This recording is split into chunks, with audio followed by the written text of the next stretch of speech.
జయ గురుదత్త తంత్రశక్తి కార్యక్రమానికి సాదర స్వాగతం. నిన్నటి రోజున తంత్రశక్తి కార్యక్రమంలో రెండు విషయాల గురించి మనం చర్చించుకున్నాం. ఒకటి, ఏ చెట్లని పూజిస్తే ఎటువంటి ఫలితాన్ని పొందుతామని చెప్పి. రెండవది దీపారాధన, అంటే దీపాన్ని మనం ఏ చెట్టు కింద దీపారాధన చేస్తే, ఎన్ని ఒత్తులు వేసి దీపారాధన చేస్తే ఆ ఒత్తులు ఏ రంగులో ఉంటే, ఏ ద్రవ్యాన్ని, నూనెనా, నెయ్యినా, లేక ఇంకొక నూనెనా, దేన్ని వాడితే ఏం జరుగుతుంది, ఎటువంటి ఫలితాన్ని పొందుతామన్న దాని గురించి నిన్నటి రోజున మనం చెప్పుకుంటూ వచ్చాం. మనం ప్రధానంగా నిన్నటి రోజున ఒక విషయాన్ని మనం చెప్పుకున్నాము. ఈ వన దేవతల గురించి చెప్పుకుంటూ తంత్రశాస్త్రంలో చెట్లకు ఉన్నటువంటి ప్రాధాన్యత చాలా గొప్పదనమాట. ఏదైనా కానివ్వండి, ఎటువంటి సమస్య అయినా కానివ్వండి, అది ఎంత భీకరమైనటువంటి సమస్య అయినా కానీ, ప్రతి సమస్యకి కూడా 100కి 100% ఖచ్చితమైనటువంటి పరిష్కార మార్గాన్ని తంత్రశాస్త్రం చూపిస్తుంది. మన హైందవ మతం, మన యొక్క హిందూ మతంలో ఉన్నటువంటి గొప్పతనం అదే. మన పూర్వీకులు, మన ఋషులు, మహర్షులు, మహానుభావులు ఎందరో ఉన్నారు. వారు ఎంతో విద్యతో, ఎంతో శక్తినోర్చి, దైవ కృపతో వారు మనకు తెలియజేసినటువంటి శాస్త్రం ఎంతో గొప్ప శాస్త్రం మనకున్నది. ఆ గొప్ప శాస్త్రాలని మనం తెలుసుకుంటే చాలు, ప్రతి సమస్యకి పరిష్కార మార్గం ఉంటుంది. అందున అతి సులభంగా, అతి శీఘ్రంగా ఫలితాలు ఇస్తుంది తంత్రము. మంత్రము, యంత్రము, తంత్రం అని 3 రకాలు ఉంటుంది. అందులో ఈ తంత్రము అతి శీఘ్రంగా, అతి సులభంగా ఫలిత మార్గాలను చూపిస్తూ ఉంటుంది మనకి. అందులో చెట్ల గురించి ఎప్పుడు చెప్పుకుంటూ ఉంటాం మనం. నిన్నటి రోజున చెప్పాము, చాలామంది నిన్న చెప్పిన దానికి చాలామంది ఫోన్ చేశారు. దాదాపు ఉదాహరణకి నిన్న రోజున మనం ఏం చెప్పుకున్నామంటే, రావి చెట్టు గురించి. రావి చెట్టు, మర్రి చెట్టు, గన్నేరు చెట్టు, మారేడు చెట్టు, ఈ 4 చెట్ల చుట్టూరా 11 రోజులు ప్రదక్షిణం చేయమని, 11 రోజులు ప్రదక్షిణం చేసి రోజు ఆ చెట్లకు నీరు పోసి ఆ మెత్తని మట్టిని బొట్టుగా పెట్టుకోమని, 12వ రోజున ఆ 4 చెట్ల నుంచి తీసినటువంటి వేరును తీసుకొని, 4 చెట్ల నుంచి 4 వేర్లు తీసుకొని ఆ వేర్లను ఎర్రని గుడ్డలో చుట్టేసి మన యొక్క వ్యాపార సంస్థలో, మన యొక్క వ్యాపార స్థలంలో, సింహద్వారం ఉంటుంది, వ్యాపార స్థలంలో గుమ్మానికి పైన కట్టమని చెప్పుకున్నాం మనం. కొన్ని వందల మంది ఈ రోజు నుంచి అది మొదలుపెట్టారు. చాలా అద్భుతమైనటువంటి పరిష్కార మార్గం అది. ఈ 4 చెట్ల వేర్లు తీసుకొస్తే ఎన్ని ఉపయోగాలు ఉంటాయో నిన్న రోజున కూడా మనం చెప్పుకుంటూ వచ్చాం మనం. అలానే అది చెప్పుకుంటూ మరొకటి చెప్పాం మనం, దీపారాధన గురించి చెప్పుకుంటూ వచ్చాం మనం. ఇక మనం దీపారాధన ఎలా చేయాలి, ఏ దిక్కున పెట్టుకోవాలి, ఏ దిక్కున పెట్టి దీపారాధన చేస్తే ఎటువంటి ఫలితం వస్తుందో మనం చెప్పుకుంటూ వచ్చాం మనం. చెప్పుకున్నాం. దాని గురించి ఈరోజు మనం ఇంకా కొంత వివరంగా చెప్పుకుందాం. ముఖ్యంగా దీపారాధన చేసేటప్పుడు పాటించవలసిన 2 నియమాలు ఉన్నాయి. ఒకటి, దీపాన్ని వెలిగించే విధానం. దాదాపు చాలా చోట్ల మనం అందరం కూడా అగ్గిపెట్టెతో వెలిగించేస్తూ ఉంటాం. మనం తెలిసి తెలియక అగ్గిపెట్టెతో వెలిగించటం అన్నది అంత శ్రేష్టమైనటువంటి విధానం కాదు. అది అధమంగా భావించవలసి వస్తుంది. మధ్యమంగా ఏదైనా సరే అగరబత్తి ఉంటే కనుక ఆ అగరబత్తిని వెలిగించి అగరబత్తి ద్వారా వెలిగించడం అనేది మధ్యమంగా భావించవచ్చు. ఉత్తమోత్తమం ఏంటి అంటే కర్పూరంతో వెలిగిస్తారు. ఇది ఉత్తమోత్తమం. ఇంకా మంచి ఉపయోగకరమైనది అంటే ఏకవత్తిని పెట్టి ఆవు నెయ్యి వేసి, ఏకవత్తిని ఆవు నెయ్యిలో ముంచి ఆ ఏకవత్తితో దీపారాధన చేస్తారు. ఇది ఉత్తమోత్తమం. అంటే మనం దీపాన్ని వెలిగించేటప్పుడు ఎలా దీపాన్ని వెలిగించాలి అంటే అగరబత్తితో వెలిగించాలి. అగరబత్తితో కనుక వెలిగిస్తే కనుక అది మధ్యమంగా ఉంటుంది. అదే కనుక కర్పూరంతో కనుక వెలిగించామనుకోండి, అది ఉత్తమంగా ఉంటుంది. ఇంకా ఆవు నెయ్యితో ముచ్చినటువంటి ఏకవత్తి వేసి ఆ ఏకవత్తిని వెలిగించి ఆ ఏకవత్తితో కనుక దీపాన్ని వెలిగించామనుకోండి ఉత్తమోత్తమంగా ఉంటుంది. ఈ విధంగా దీపాన్ని వెలిగించాలి మొదటగా మనం. ఇక అదే దీపం కనుక మనము అఖండ దీపాన్ని పెడుతున్నాం అనుకోండి ఇంట్లో, మనం ఒకవేళ ఇంట్లో 11 రోజులు, ఏదైనా రేపు దసరా నవరాత్రులు వస్తున్నాయి, కొంతమంది దసరా నవరాత్రుల్లో అమ్మవారి దీక్ష తీసుకొని అఖండ దీపాన్ని వెలిగిస్తారు. అఖండ దీపాన్ని వెలిగించారనుకోండి, అప్పుడు ఏం చేయాలంటే మొదటగా భార్యాభర్తలు ఇద్దరూ కూడా వంటగదిలోకి వెళ్ళి వంటగదిలో నమస్కరించుకొని అగ్నిదేవుడు ఉండేటువంటి ప్రదేశం ఆగ్నేయ మూల మనకి వంటగది ఉంటుంది, అక్కడి నుంచి వెలిగించుకొని ఏకవత్తిని అక్కడ వెలిగించుకొని ఆ ఆగ్నేయ మూల నుంచి తీసుకొచ్చినటువంటి అగ్నితో ఇక్కడ అఖండ దీపాన్ని వెలిగించాలి. అఖండ దీపము మనం ఇంట్లో దేవుడి గదిలో పెట్టుకుంటాము. ఈ దేవుడి గదిలో ఉన్నటువంటి అఖండ దీపాన్ని వెలిగించడానికి ఆగ్నేయ మూల నుంచి తీసుకొచ్చిన అగ్నిని మాత్రమే ఉపయోగించాలని తంత్రశాస్త్రం తెలియజేస్తూ ఉంటుంది. ఇక రెండోది, ఎప్పుడు కూడా దీపారాధన చేసేటప్పుడు ఎప్పుడు ఆ దీపారాధనలో వాడేటువంటి ద్రవ్యం నూనె కానీ నెయ్యి కానీ ఏది కూడా కింద పోకూడదు. దీపాన్ని వెలిగించాము, దీపారాధన చేస్తున్నాం, మనం పూజ చేసుకుంటున్నాం, కొంత నూనె ఆ నెయ్యి ఆ దీపారాధన కుందులోంచి కింద కారిపోతూ ఉంటుంది. అలా ఒకవేళ కారిపోతుంది అనుకో, ఎవరైనా దీపారాధన చేసేటప్పుడు మధ్యలో దీపారాధన ఆరిపోయింది అనుకోండి, ఏదో ఒకవేళ ఫ్యాన్ వేసో లేదు ఏదైనా ఒకసారి తలుపు తీయగానే బాగా ఎక్కువ ఫోర్స్గా గాలి వచ్చి ఆరిపోతే ఓకే, పర్లేదు. అలా కాకుండా అన్ని తలుపులు వేసి ఉన్నా సరే ఏమి గాలి లేదు, ఏమి ఇబ్బంది లేదు, అయినా సరే దీపారాధన మధ్యలో ఆరిపోతున్నా, దీపారాధన అంటే ఒక ఒత్తి ఏమో బాగా ఎక్కువగా వెలుగుతోంది, ఒక ఒత్తి సరిగ్గా వెలగటం లేదు అనుకున్నా, అప్పుడు ఖచ్చితంగా మన కులదేవత యొక్క శాపం మనకు ఉన్నది, మన కులదేవత యొక్క కోపం మన మీద ఉన్నది అని మాత్రం గుర్తుంచుకోండి. ఈ విషయంలో తస్మాత్ జాగ్రత్త. దీపారాధన చేసేటప్పుడు మన దీపం యొక్క నూనె కింద కారకూడదు. దీపారాధన చేసేప్పుడు దీపారాధన మధ్యలో ఆరిపోకూడదు. దీపారాధన చేసేప్పుడు ఒక ఒత్తి బాగా ఎక్కువగా వెలగటం, ఒక ఒత్తి తక్కువగా వెలగటం, ఇలా ఉంటే కనుక మన కులదైవం ఏదైతే ఉందో మొదట మన కులదైవాన్ని మనం పూజించటం లేదు అని అర్థము. కాబట్టి అప్పుడు కులదేవతారాధన చేసుకోవాలి, కులదైవాన్ని మనం మొదటగా పూజించుకోవాలి. కులదైవం కనుక కోపం వస్తే ఈ విధంగా దీపారాధన జరుగుతుంది. కొంత ఇంటి పెద్దల ఎందుకు కూడా మనం సరిగ్గా లేమనుకో, ఎవరన్నా కాలం చేసి స్వర్గస్థులైనటువంటి మహానుభావులు ఉంటారు మన ఇంటి పెద్దలు, వారిని కూడా మనం పూజించకపోయినా, వారిని తలవకపోయినా సరే, వారికైనా కోపం వచ్చినా, వారు ఏడుస్తున్నా సరే, ఇలా దీపారాధన జరిగేటువంటి అవకాశం ఎక్కువగా ఉంటుంది. కాబట్టి ఇలా ఎవరన్నా జరుగుతుంటే కనుక ఆ దీపారాధన చేసేటప్పుడు కులదైవాన్ని, ఇంటి పెద్దలను నమస్కరించుకోవటం అత్యంత ముఖ్యమైనటువంటిది. ఇక నిన్నటి రోజు నేను ఏమేమి చెప్పాను మీకు, ఏ ఒత్తి వేసి దీపారాధన చేయాలి, దేనికోసం, ఏ కార్యం కోసం ఏ వత్తి వేయాలని చెప్పాను. కాబట్టి దాని గురించి చెప్తాను.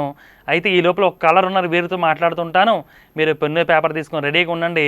నేను చెప్తానంటే ఆరోగ్యం కోసం ఏ వత్తిని వాడాలి, అది ఏ రంగులో ఉండాలి, ఏ నూనె వాడాలి, ఏ చెట్టు కింద దీపారాధన చేయాలి, లేదు విద్య కోసం అయితే, వ్యాపారం కోసం అయితే ఏంటి, ఇలా ఒక 10 రకాలు ఉంటాయి. వీటన్నిటి కోసం ఏమేం చేయాలో నేను చెప్తుంటాను, అవి రాసుకుందరు. ఈ లోపల మాత్రం మొదటగా ఒక కలర్తో మనం మాట్లాడదాం. హలో అమ్మా, జయగురువత్త, నమస్కారం తల్లి. స్వామి, నేను విజయవాడ నుంచి, నా పేరు గాయత్రి. చెప్పండి తల్లి. స్వామి, నా భర్త గురించి అడుగుదామని ఫోన్ చేశాను. చెప్పండి అమ్మా. నా భర్త రైల్వే ఎంప్లాయ్ అండి. ఓకే. అయితే ఆర్థికంగా అన్నీ ఉన్న నా భర్తకి వ్యసనాలు ఉన్నాయి. ఓకే. అంటే తాగుతారు, మానేస్తానని చెప్తారు, మానేద్దామని 2 రోజులు ట్రై చేస్తాడు, మళ్ళీ 3వ రోజు తాగేస్తాడు. ఆ మందు అనేది మైండ్ లోకి వచ్చేసి తాగేస్తాడు. వ్యక్తిగతంగా మంచివాడు, అన్ని బాగానే ఉంటాయి. ఆ డబ్బంతా దానికి ఖర్చు చేసేస్తాడు. దానివల్ల నాకు పెళ్ళి 6 సంవత్సరాలు అయింది గురువు గారు. కానీ దాని గురించి ఎంతో ట్రై చేశా, కోపంగా, ప్రేమగా, అన్ని విధాలా ట్రై చేశా. కానీ మారినట్లే ఉంటారు, మళ్ళీ యథాతథంగా వచ్చేస్తున్నారు. అయితే ఈ భయంతో ఒక పాపనే కానీ ఇంకొకరిని మళ్ళీ ఇబ్బందులు పడతామని ఒక పాపకే ఉంచుకున్నా. ఇప్పుడేమో ఇంకొకరికి ఉంచుకుందాం అనుకుంటున్నా. ఓకే. అది ఎలా చేస్తే అనేది నేను ఈరోజు మీ తెగేజ్ చేసేదాన్ని. మీరు చెప్పిన కాడ నుంచి ఏడవడం అనేది మానేసాను. సంతోషం. మీరు చెప్పినట్లు లక్ష్మీ గణపతి ఫోటో తెచ్చుకొని ప్రతి శుక్రవారం దానిమ్మ పువ్వులతో పూజ చేస్తాం, కొంచెం బెటరే. కానీ నా భర్త తాగుడు మానేయాలి, అదొక్కటే నా ప్రాబ్లం. నాకు లైఫ్ లో ఉన్న ప్రాబ్లం ఏంటంటే అదొక్కటే. రైట్ తల్లి, తప్పకుండా తల్లి, సంతోషం నాన్న. మొదటగా దేనికంటే ఒక సోదరివి, నాకు ఒక అక్కవ చెల్లివ ఏంటో, నువ్వు ఒక గొప్ప నిర్ణయం తీసుకున్నావు తల్లి. ఏంటి అంటే ఏడవకూడదు అని చెప్పేసి. 100% నాన్న. స్త్రీమూర్తి తల్లి, లక్ష్మీ స్వరూపం, మీరు గుర్తుంచుకోండి. లక్ష్మీ స్వరూపం ఎప్పుడు లక్ష్మీ కళతో ఉట్టిపడే విధంగా ఉండాలి ఒకటి. రెండవది అత్యంత శక్తి రూపం కూడా మీరే నాన్న, అత్యంత శక్తి కలిగి ఉంటారు మీరు, గుర్తుంచుకోండి.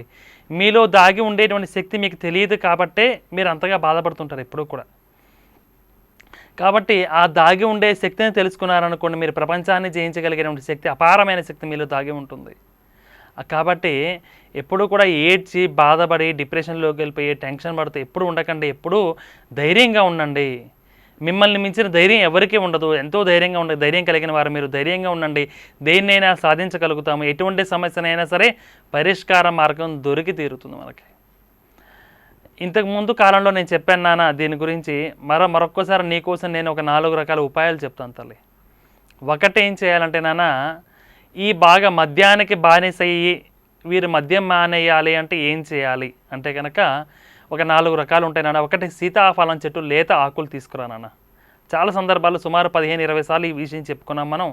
చాలామంది వాడారు, దాని యొక్క ఫలితాన్ని కూడా పొందిన వారు నాకు చాలామంది చెప్పారు నాన్న. సీతాఫలం చెట్టు యొక్క లేత ఆకులు తీసుకొచ్చి దాన్ని ఎండపెట్టి పొడి చేయండి. ఆ పొడి చేసినటువంటి ఆకుల్ని బాగా పొడి చేసిన దాన్ని జల్లెడ పట్టండి. ఆ పొడిని మీ వారు తినేటువంటి భోజనంలో కానీ, కూరలో కానీ, పప్పులో కానీ రోజు చిటికెడంటే చిటికెడ కలిపి తినిపిస్తూ ఉండండి. కొద్ది రోజులకి నిదానంగా ఆయన మద్యానికి దూరంగా ఉంటారు, మద్యం మానేస్తాడు. ఇది సీతాఫలం చెట్టు యొక్క లేత ఆకులు తీసుకొచ్చి ఎండబెట్టి పొడి చేసి ఆ పొడిని కనుక తినిపిస్తే. రెండవది నాన్న, లాల్మణి. ఈ లాల్మణి తీసుకో తల్లి. లాల్మణి తీసుకొని రోజు కూడా ఒక రాగి పాత్ర, రాగి చెంబులో కానీ రాగి గ్లాసులో కానీ నీళ్ళు పోసి నీళ్ళలో ఇలా శుభ్రంగా కడిగినటువంటి లాల్మణి వేసి పెట్టు. ఒక అరగంట గంట ఉన్న తర్వాత ఆ లాల్మణి తీసి పక్కన పెట్టి ఆ నీరు మీ వారి చేత తాపించు. ఎవరైతే బాగా మద్యానికి బానిసై ఉంటారో వారి చేత తాపించండి. ఇలా రోజు కనుక లాల్మణిని రాగి పాత్రలో స్వచ్ఛమైనటువంటి రాగి గ్లాసులో నీళ్ళు పోసి ఆ నీళ్ళలో లాల్మణి వేసి పెట్టి, శుభ్రమైనటువంటి లాల్మణి వేసి పెట్టి ఒక గంట తర్వాత ఆ లాల్మణి తీసి పక్కన పెట్టి ఆ నీరు తాపిస్తూ ఉంటే కనుక వారు ఖచ్చితంగా కొద్ది రోజుల్లోనే మద్యానికి దూరంగా ఉంటారు.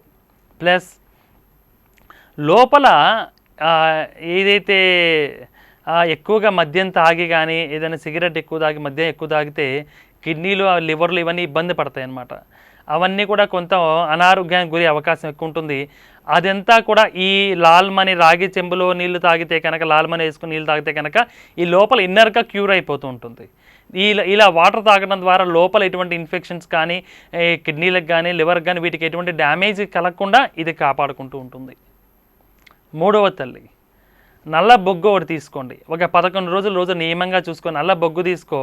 ఆ నల్ల బొగ్గు తీసుకొని రాత్రి మీ వారు పడుకునేటువంటి దిండు కింద నల్ల బొగ్గు పెట్టి, దానికి పూర్వం ఏం చేయాలంటే నల్ల బొగ్గు చేతిలో పట్టుకొని ఓం ధూమ్ ధూమ్ ధూమవతియే నమః, ఓం ధూమ్ ధూమ్ ధూమవతియే నమః, ఓం ధూమ్ ధూమ్ ధూమవతియే నమః. కానీ ఓం ధూమ్ ధూమ్ ధూమవతియే నమః అని చెప్పేసి 108 సార్లు ఆ నల్ల బొగ్గు చేతిలో పట్టుకొని 108 సార్లు ఆ మంత్రాన్ని చదివి ధూమవతి అమ్మవారికి నమస్కరించుకొని ఆ సంకల్పం చెప్పుకునే, తల్లి నీ పాదాలకు నమస్కారం చెప్తున్నాను తల్లి, నా భర్త తాగుడికి బానిస అయిపోయాడు, మద్యానికి బానిసయ్యాడు, చెడు అలవాట్లకి బానిసయ్యాడు, సిగరెట్ తాగడానికి బానిసయ్యాడు, గంజాయి తాగడానికి బానిసయ్యాడు నా కొడుకు, నా కూతురు మద్యం తాగడానికి బానిస అవుతోంది అని సంకల్పం చెప్పుకొని అది వదిలేయాలి, ఆ తప్పుడు మార్గాన్ని పయనించకుండా ఉండాలి, ఈ బానిస నుంచి బయటపడాలి, ఇవన్నీ సంకల్పం చెప్పుకొని ఆ నల్ల బొగ్గు ఆయన దిండు కింద పెట్టండి. ఎవరైతే మద్యం స్వీకరిస్తున్నారో, ఎవరైతే బానిసగా మారుతున్నారో. ఇక్కడ 2 పదాలు ఉపయోగించాను, నా కొడుకు గంజాయి తాగుతున్నాడని. దీనంటే ఈ మధ్యకాలంలో నాకు వచ్చిన కేసులు ఎక్కువవే. నా కూతురు మద్యానికి బానిస అయిందని. ఇది కొంచెం ఇబ్బందికరంగానే ఉండొచ్చు, కానీ ఇది వాస్తవం, కఠినము. నేను ఈ మధ్యకాలం నాకు వచ్చినటువంటి ఒక 10-20 కేసులు కూతుర్లు మందు తాగుతున్నారని చెప్పి వచ్చిన తల్లిదండ్రులు నా దగ్గర ఎక్కువ మంది ఉన్నారు. కాబట్టి అందుకోసమే దీన్ని కూడా ప్రస్తావించాల్సి వచ్చింది, అన్యథా భావించకండి ఎవరు కూడా. కాబట్టి ఈ విధంగా సంకల్పం చెప్పుకున్నానా ఆ నల్ల బొగ్గుని ఆయన పడుకునే మంచం కింద పెట్టండి, దిండు కింద. మర్నాడు ఉదయం నిద్రలేవగా నా నల్ల బొగ్గు తీసుకుని ఆయనకు 3 సార్లు ఇలా తిప్పేసి దాన్ని ఎక్కడ నీళ్ళలో పడేసేయండి. ఇలా ఒక 11 రోజులు 21 రోజులు చేయండి తల్లి. తద్వారా ఖచ్చితంగా 100కి 100% ఈ 3 ప్రయోగాలు చేయండి నాన్న, 100కి 100% ఖచ్చితంగా ఆయనలో మార్పు వస్తుంది, మద్యం మానేసి తీరుతాడు. దీనికంటే అన్నిటికంటే ముఖ్యంగా సంకల్ప బలం చాలా గొప్ప తల్లి.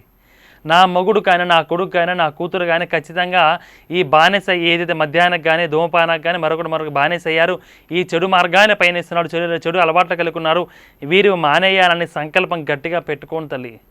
ఆ సంకల్పం చెప్పుకో 100కి 100%.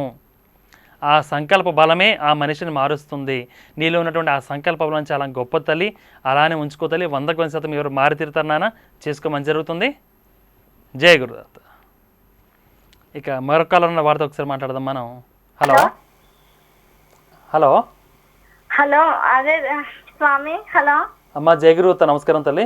జై గురుదత్త అండి. అదండి కొంచెం ఇంట్లో గొడవల కింద ఉంటుందండి. హలో అమ్మ, మీ పేరేంటమ్మా? ఎక్కడి నుంచి మాట్లాడుతున్నారు?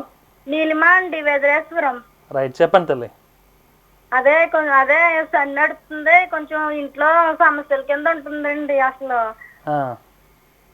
దానికి అసలు ఏం చేస్తే బాగుంటుంది అంటారు? హలో ఓకే ఓకే, వినపడుతుంది తల్లి. ఇంట్లో గొడవలు ఎక్కువగా అవుతున్నాయి, ఆ గొడవలు తగ్గటం కోసం ఏం చేస్తే బాగుంటుంది అంటారన్న, అంతేనా తల్లి?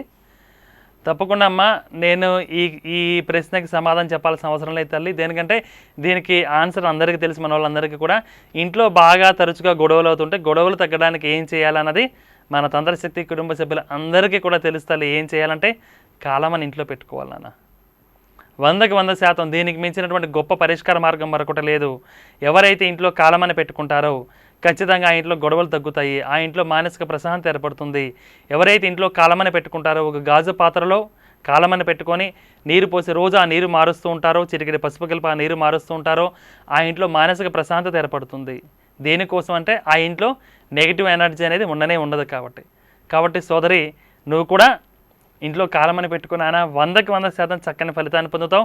ఇంట్లో గొడవలు తగ్గుతాయి, మానసిక ప్రశాంతత ఏర్పడుతుంది. వీటన్నిటికీ ముఖ్య కారణము ఇంట్లో ఉండేటువంటి నెగిటివ్ ఎనర్జీ. ఇది చేసుకోవాలి, మంచి జరుగుతుంది. జయ గురుదత్త. ఇక మరొక కాలం ఉన్న వారితో ఒకసారి మాట్లాడదాం మనం. హలో హలో అమ్మ, జయ గురుదత్త. నమస్కారం తల్లి. నమస్కారం అండి. మా చెప్పండి తల్లి, మీ పేరేంటమ్మా? ఎక్కడి నుంచి మాట్లాడుతున్నారు? రేణుక అండి, మచిలీపట్నం నుంచి మాట్లాడుతున్నానండి. చెప్పండి తల్లి. అన్నీ మాకు బాగా రుణబాధలు ఉన్నాయండి, వాటికి పరిష్కారం ఏం దొరకట్లేదు. ఎంత చేసి చాలా ఇబ్బందిగా ఉందండి. అది ఎంత ట్రై చేసినా మాకు పరిష్కారం దొరకలేదండి. మమ్మల్ని అడిగి తెలుసుకున్నామని. ఏం చేస్తుంటారమ్మా మీ వారు? మా వారు గవర్నమెంట్ ఎంప్లాయీ, ఫైర్ స్టేషన్ లో చేస్తారండి. ఓకే. మాకు పొలం ఒకటి ఉందండి, అది అమ్ముదామని చూస్తున్నా. అమ్మటానికి ఏమి దారి దొరకట్లేదండి, ఎవరు ముందుకు రావటం లేదు. మాకేం బాగా ఇబ్బందిగా ఉందండి. రైట్ తల్లి, తప్పకుండా నేను చెప్తానన్నా. నేను దానికి మొదటగా ఒక విషయాన్ని గుర్తుంచుకోవాలి తల్లి. మనం అందరము కూడా బాగా ఇబ్బంది పడుతున్నాము, బాగా కష్టాల్లో ఉన్నాము, బాగా బాధల్లో ఉన్నాము.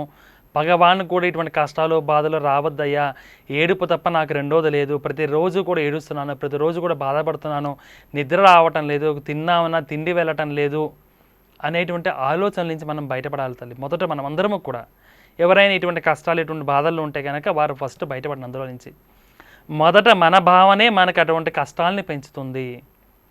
నేను ఏ భావంతో అయితే ఉంటే అదే భావనతో నేను పెరగలుగుతాను. నాకు నిజంగా కష్టాలు ఉన్నాయి, బాధలు ఉన్నాయి, నేను తట్టుకోలేకపోతున్నాను, రోగం ఎక్కువవుతుంది, నాకేమైనా ఏదైనా ఇన్ఫెక్షన్స్ ఉన్నాయా, ఏమైనా క్యాన్సర్ ఉందా, ఇలా ఎక్కువ మనలో భావించుకునే కొద్దీ ఆ భావన ద్వారా నిజంగా ఆ రోగం పెరుగుతుంది, నిజంగా క్యాన్సర్ వస్తుంది ఆ భావన ద్వారా, నిజంగా కష్టాలు పెరుగుతాయి, నిజంగా బాధలు పెరుగుతాయి, నిజంగా ఏడుపు వస్తూ ఉంటుంది మనకి. నాకు కష్టాలు ఎక్కువ ఉన్నాయి అనుకుంటే నిజంగానే ఎక్కువ ఉంటాయి. తట్టుకోలేకపోతున్నానంటే, తట్టుకోలేని బాధలు ఉన్నాయంటే నిజంగానే బాధలు పెరుగుతుంటాయి మనకి. కాబట్టి మొదట మనం అందరము కూడా నాకు కష్టాలు ఉన్నాయి, నాకు బాధలు ఉన్నాయి, నేను తట్టుకోలేకపోతున్నాను, నాకు సర్వ కష్టాలు బాధలు నాకే ఎందుకు వచ్చినాయి, నన్నే దేవుడు ఇలా ఎందుకు చేస్తున్నాడు. ఈరోజు ఉదయం అనుకుంటా ఒక తల్లి పాప అనంతపురం నుంచి ఒక సోదరు నాతో మాట్లాడింది. అనంతపురం, కర్నూలు గుర్తులేదు నాకు. చాలాసేపు ఏడ్చింది పాప ఆ తల్లి నాతో ఫోన్లో మాట్లాడుతూ. నాకే ఎందుకు ఈ కష్టాలు వచ్చినాయి గురువుగారు, నన్నే ఎందుకు భగవంతుడు ఇలా పరీక్షిస్తున్నాడని. కాదు, అందుకనే అంటుంది, కష్టాలు అనుకుంటే కష్టాలు పెరుగుతాయి నాన్న. కష్టాలు ఎప్పుడూ ఉండవు. భగవంతుని సృష్టిలో కష్టాలు బాధలు అనేవి, దుఃఖం అనేది ఉండదు. ఆయన ఎప్పుడూ కూడా సుఖము సంతోషము ఆనందమే ఆయన సృష్టిలో ఉంటుంది. కష్టాలని మనం కొని తెచ్చుకుంటున్నాం, బాధల్ని మనం కొని తెచ్చుకుంటున్నాం, దేవుని నిందిస్తున్నాం. దేవుడు ఎప్పుడూ కూడా, నేను చాలాసార్లు చెప్పాను ఇంతకు ముందు కాలంలో, మరొక మారి చెప్తాను, భగవంతుడు నీ యందు అవ్యాజమైనటువంటి ప్రేమతో, నీ యందు అపారమైనటువంటి కరుణా దృష్టి నీ యందు ఉంది కాబట్టి భగవంతునికి, నీ మీద ప్రేమ ఉంది కాబట్టి భగవంతునికి నిన్ను ఈ రోజున నిన్ను పరీక్షిస్తున్నాడు. ఇది కష్టం కాదు, ఇది బాధ కానే కాదు, నీకు భగవంతుడు పెట్టేటువంటి పరీక్ష. నీకు రాబోయేటువంటి రోజుల్లో, రేపటి రోజున నీకు ఉన్నతమైనటువంటి స్థితి ఇవ్వాలని, ఉన్నతమైనటువంటి స్థాయికి నేను తీసుకెళ్లాలని చెప్పేసి, అపారమైనటువంటి సంపద కానీ పేరు ప్రఖ్యాతులు కానీ నీకు ఇద్దామని భగవంతుడు అనుకుంటున్నాడు. అది నువ్వు దానికి అర్హుడా కాదా, దానికి అటువంటి తీసుకునేటువంటి శక్తి నీలో ఉందా లేదా, దానికి నువ్వు ఎలిజిబులా కాదా అని నిన్ను భగవంతుడు ఈ రోజున నిన్ను పరీక్షిస్తున్నాడు అనేటువంటి భావన మనలో కలగాలి. ఈరోజు నాకు ఏదైనా కష్టం కానీ బాధ కానీ ఏదైనా వస్తే నాకు ఇది కష్టం కాదు, నా దత్తుడు నన్ను పరీక్షిస్తున్నాడు, నా దత్తుడు నాకు ఈ రోజున ఇదే ఇచ్చాడు, దీనిని స్వీకరించాలి అనేటువంటి స్వీకరించే తత్వాన్ని మనం కలిగి ఉండాలి తల్లి. నాకు భగవంతుడు భగవంతుడి కంటే మనకేం తెలియదు కాదు కానీ తల్లి, మనకంటే అన్నీ భగవంతునికి తెలుసుగా. ఈరోజు నీకు ఏది కావాలో అదే ఇస్తాడు భగవంతుడు. దాన్ని మనం కళ్ళగద్దుకొని తీసుకొని తండ్రి అయ్యా నీ దయతో ఈరోజు నీది పొందగలిగానని సంతోషంగా స్వీకరించామనుకో, మనం రేపు ఉన్నతమైనటువంటి స్థితిని మనకి భగవంతుడు దత్తాత్రేయుల వారు తీసుకెళ్తారు. కాబట్టి మొదటగా మనం అటువంటి భావనలో ఉన్న ఎప్పుడూ మనకి కష్టాలు బాధలు ఉండవు. అవన్నీ మనకి భగవంతుడు పెట్టేటువంటి పరీక్షలు. ఈ పరీక్షలో 100% మనం గెలుస్తాం. ఎప్పుడు అంటే నిన్ను నువ్వు నమ్మిన రోజున, నీలో సంకల్ప శక్తి ఉన్న రోజున 100% ఎటువంటి సమస్య ఉన్నా ఆ సమస్య నుంచి మనం బయటపడగలుగుతాము. ఈ పరీక్షలో మనం విజయాన్ని సాధించి తీరుతాం. ఇక విషయానికి వస్తే నాన్న, నువ్వు చెప్పే ఆర్థిక ఇబ్బందుల గురించి, మీ వారు గవర్నమెంట్ ఎంప్లాయ్ అయ్యి ఉండి కూడా ఆర్థిక ఇబ్బంది పడుతున్నారు. దీనికి 2 చేయి తల్లి. ఒకటేం చేస్తామంటే నాన్న, శుక్రమని ఇంట్లో పెట్టుకోవాలి. శుక్రమని ఇంట్లో పెట్టుకొని లక్ష్మీ కుబేరుడు చిత్రపటం తీసుకొని, లక్ష్మీ కుబేర చిత్రపటం ఎదురుగా చక్కగా వెండి ప్లేట్ కానీ లేదు స్టీల్ ప్లేట్ కొత్తది తీసుకొని దాని మీద అష్టగంధంతోనూ సింధూరంతోనూ మీ భార్యాభర్తల యొక్క పేర్లు రాసుకొని చక్కగా అక్కడ దాని మీద శుక్రమని పెట్టుకోతలి. దాని ఎదురుగా కుబేర దీపాన్ని వెలిగించు. కుబేర దీపం అంటే ఏంటి అంటే, ఒక 2 ఒత్తులు వేసి ఆ 2 ఒత్తులని తేనెలో ముంచినటువంటి 2 ఒత్తులు వేసి, దాంట్లో ఆవు నెయ్యి వేసి దీపాన్ని వెలిగించి తర్వాత శ్రీ సూక్త పారాయణ కానీ కనకధారాస్తోతం కన్నా లక్ష్మీనామస్మరణ చేసుకొని అందులో కొంచెం పచ్చకర్పూరం ఆ దీపంలో వెయ్యి దాన్ని కుబేర దీపము అంటారు. వీలుంటే కనుక చక్కగా అక్కడ ఏదైనా బియ్య పిండితో కానీ పసుపుతో కానీ ముగ్గు వెయ్యి. ఇంకా వీలుంటే కనుక చక్కగా కుబేర ముగ్గు, మన చిరావురు గారు చెప్తున్నారు, కుబేర ముగ్గు వెయ్యి. ఆ కుబేర ముగ్గు మీద ఈ ప్లేటు పెట్టి దాని మీద శుక్రమని పెట్టు. శుక్రమని ఎదురుగా తేనెతో దీపాన్ని వెలిగించు. తేనెలో ముంచినటువంటి ఒత్తులేసి దీపాన్ని వెలిగించు. ఆవు నెయ్యి వేసి పచ్చకర్పూరం అందులో వెయ్యి. దీన్ని కుబేర దీపం అంటారు. 100% అతి శీఘ్రంగా లక్ష్మీ కుబేరుడి యొక్క అనుగ్రహం ఏర్పడుతుంది మనకి. కాబట్టి నిత్యము కూడా శుక్రమని ఇంట్లో పెట్టుకొని లక్ష్మీ కుబేర చిత్రపటం ఎదురుకు కుబేర దీపాన్ని వెలిగించు తల్లి. 100% నీకు ఆర్థిక సమస్యల నుంచి బయటపడతావు తల్లి. చేసుకోమని జరుగుతుంది. జై గురుదాత. ఇక ఇంతకుముందు మనం చెప్పుకునే విధంగా దీపారాధన గురించి చెప్పుకుంటూ వస్తున్నాం. మనం ముఖ్యంగా అనారోగ్యం గురించి చెప్పుకుందాం. సుమారు మనం ఒక 10-15 రకాలు ఉంటాయి కాబట్టి మనం కొంచెం వివరంగా రాసుకోండి. ఇవి నేను చెప్తుంటాను. అనారోగ్యంతో బాధపడేటువంటి వారు ఎటువంటి దీపారాధన చేయాలి, ఎక్కడ చేయాలి? అనారోగ్యంతో బాధపడేటువంటి వారు వేప చెట్టు కింద దీపారాధన చేసుకోవాలి. అనారోగ్యంతో బాధపడేటువంటి వారు వేప చెట్టు కింద, అందున ఎరుపు రంగులో ఉన్నటువంటి ఒత్తిని వాడాలి. ఏక ఒత్తి వేయాలి. వేప చెట్టు కింద చక్కగా ఆదివారం రోజున వేప చెట్టు కింద ఏదైనా ఒక ప్రమిద పెట్టుకొని ఆ ప్రమిదలో ఎర్రని ఒత్తి, ఏక ఒత్తి మాత్రమే ఒక ఒత్తి వేసి అందులో నువ్వుల నూనె వేసి దీపారాధన చేస్తే కనుక మనకున్నటువంటి అనారోగ్య సమస్యలు తొలగిపోతాయి. ప్రతి ఆదివారం రోజున వేప చెట్టు కింద ఎరుపు రంగులో ఉండేటువంటి ఏక ఒత్తి వేసి అందులో నువ్వుల నూనె వేసి దీపారాధన చేస్తే కనుక అనారోగ్య సమస్యల నుంచి మనం బయటపడతాము. కాబట్టి ఎవరైనా సరే బాగా దీర్ఘకాలిక వ్యాధితో కానీ తరచుగా అనారోగ్యంతో కానీ బాధపడుతుంటే కనుక వారు ఈ వేప చెట్టు కింద దీపారాధన చేసుకుంటే ఎరుపు ఒత్తితో ఏకవత్తేసి నువ్వుల నూనె వేసి చక్కగా ఖచ్చితంగా అద్భుతమైనటువంటి ఫలితాన్ని పొందే అనారోగ్య సమస్య నుంచి మనం అతి శీఘ్రంగా బయటపడతాం. రెండవది, మానసిక వ్యాధితో బాధపడుతుంటారు. అంటే కోపం తరచుగా ఎక్కువగా వస్తూ ఉంటుంది, లేకపోతే వాళ్ళు మాట్లాడుకుంటూ ఉంటారు, నవ్వుకుంటూ ఉంటారు, చెప్పిన విషయాన్ని చెప్తూ ఉంటారు. ఆయన చెప్పిన వెంటనే చేయాలి. టక్కున ఈ వస్తువు ఇక్కడ తీయొద్దు అంటే తీయకూడదు అంతే. ఆయన బయటికి వెళ్ళేటప్పుడు ఆయన టేబుల్ మీద ఏ వస్తువు ఎక్కడ ఎలా ఉందో అలానే ఉండాలి. వచ్చినా సరే పొరపాటున ఇంట్లో చిన్నపిల్లలు ఆడుకుంటే ఏదైనా ఒక పెన్ను తీసి పక్కన పెడితే ఊరుకోడు. ఇలా మానసికమైన కోపం ఉండి మానసిక వ్యాధితో బాధపడుతుండే వారు ఉంటే కనుక వారు ఏం చేయాలి అంటే రావి చెట్టు కింద, ఈ మానసిక వ్యాధితో బాధపడేవారు రావి చెట్టు కింద 2 ఒత్తులు వేసి, 2 ఒత్తులు, ఆ ఒత్తులు ఏ కలర్లో ఉండాలి? పసుపు రంగులో ఉండాలి. ఆ 2 ఒత్తులు కూడా పసుపు రంగులో ఉండాలి. పసుపు రంగులో ఉన్నటువంటి ఒత్తులేసి ఆవు నెయ్యితో దీపారాధన చేయాలి రావి చెట్టు కింద. మానసిక వ్యాధితో బాధపడేటువంటి వారు ఎవరైనా సరే, అంటే ఇంట్లో ఉదాహరణకు కొడుకు ఉన్నాడు, ఆ కొడుకు మానసిక వ్యాధి నుంచి బయటపడడం కోసం తల్లి చేసుకోవచ్చు, చక్కగా ఎవరి తరఫున ఎవరైనా చేయొచ్చు.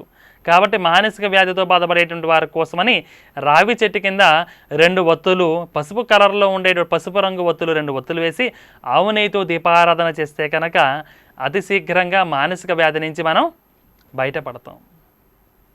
అలానే ఇంకా చాలా ఉన్నాయి. అయితే ఇప్పుడే మనకి సమయం అయిపోయింది కాబట్టి ఇంకా తర్వాత విద్య గురించి, తర్వాత ఏమో వ్యాపారం గురించి కానివ్వండి, లేకపోతే ఉద్యోగం సంపాదించాలనుకునేవారు, ఇంకా చాలా రకాలుగా ఉంటాయి. ఇలాంటి ఒక 10-12 ఉన్నాయి. మొత్తం కూడా మన తంత్రశాస్త్రంలో నుంచి తెలిసిన విషయాలు ఇవన్నీ కూడా, వీటన్నిటి గురించి కూడా రేపు ఎల్లుండి వచ్చేటువంటి కార్యక్రమాలు మిగతా అన్ని విషయాలు చెప్పుకుందాం. ఈరోజు సమయం అయిపోయింది కాబట్టి ఈ 2 అనారోగ్యం సమస్య గురించి, మానసిక సమస్యల గురించి ఎలా చేయాలన్నటువంటిది ఉంది.